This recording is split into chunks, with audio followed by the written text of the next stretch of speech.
जय श्री कृष्ण। ऋषि पंचमी की कहानी। एक नगरी में एक ब्राह्मण ब्राह्मणी खेती करते थे और सुखपूर्वक रहते थे। एक दिन ब्राह्मणी को ऋषि पंचमी का उद्यापन करने की इच्छा हुई। उसने ऋषियों को जीवने बुलाया। संयोगवश रसोई बनाते समय वह रजस्वला हो गई। उसने किसी को नहीं बताया और 7 बार स्नान करके चावल, नमकीन व मीठे की रसोई बना ली। सातों ऋषि जीमने लगे। उनको भोजन परोसा गया।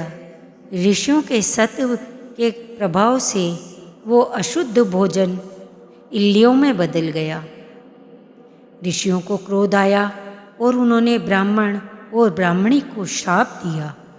श्रापवश वह अगले जन्म में दोनों अपने बेटे के घर में कुतिया व बेल की योनि में पैदा हुए।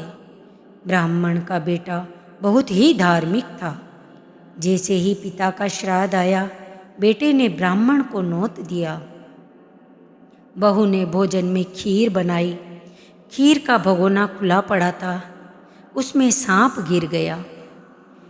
ये कुतिया ने देख लिया और मन में सोचने लगी कि जो भी इस खीर को खाएगा वह मर जाएगा, वो मेरे बेटे बहू को पाप लगेगा। उसने खीर में मुंह दे दिया। बहू ने ये देखा और उसे गुस्सा आया। उसने चूल्हे से जलती हुई लकड़ी निकाली और कुतिया की कमर पर दे मारी। फिर से धो माँज कर रसोई बनाई और ब्राह्मण को जिमाया, पर कुतिया को कुछ भी नहीं दिया। रात हुई। कुतिया बेल के पास आ गई और पूरी बात सुनाने लगी। तो बेल बोला, पिछले जन्म में तूने रजस्वला हुई भोजन बनाया था। इसी पाप से तुझे कुतिया का जन्म मिला व तेरे पापवश मैं भी बेल बन गया।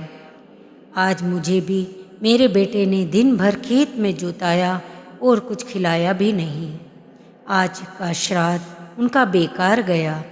ये सब बातें उसके बेटे ने सुन ली। उठकर बेल को चारा दिया, कुतिया को भोजन खिलाया, वो पानी पिलाया और मन में बहुत पछताने लगा। दिन उगते ही वो जंगल में गया।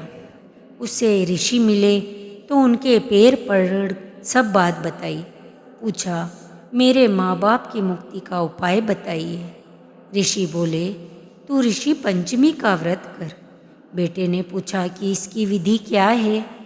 ऋषि बोले, भादवा में चांद के पखवाड़े की पंचमी को व्रत करके सप्त ऋषियों की पूजा करना, कहानी कहना व माँ बाप को के नाम से पुण्य देना, ऐसा 7 वर्ष तक करना।